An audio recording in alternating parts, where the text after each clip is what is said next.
Iepriekšējā video es tev apsolīju, ka es padalīšos ar tevi vienā atklāsmē.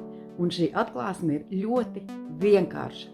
Cilvēkam atšķirībā no dzīvnieka ir dotas izvēles tiesības. Tu, cilvēks, vari izvēlēties, kā nodzīvot savu dzīvi.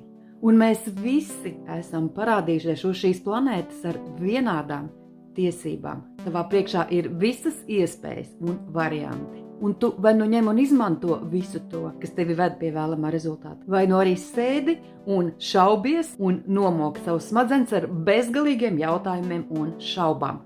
Un tu tagad vēlreiz vari noklausīties visu šo stāstu sēriju un izanalizēt visu, kas ar tevi notiek.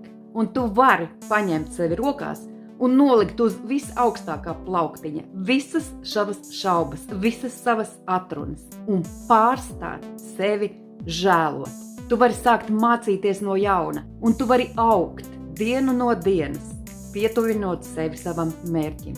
Tā ir tikai tava izvēle, kā tu nodzīvosi savu dzīvi.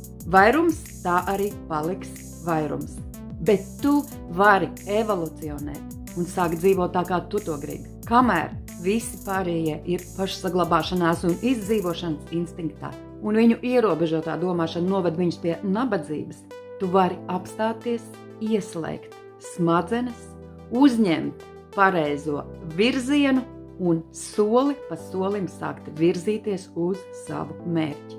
Šī stāstu sērija ir paredzēta cilvēkiem, lai viņi kļūtu laimīgi, apzinīgi un veiksmīgi. Es patiesi ticu lielākai iespējai cilvēces vēsturē un arī tam, ka jau tuvākajā nākotnē mēs varēsim izmainīt apzinīgumu uz labo pusi veselām paaudzēm. Un tas noteikti notiks. Un es zinu, ka es vedu šo sarunu ar tevi neveltīgi. Tāpēc es tev novēlu aizraujošu ceļojumu tavā izvēlētajā ceļā.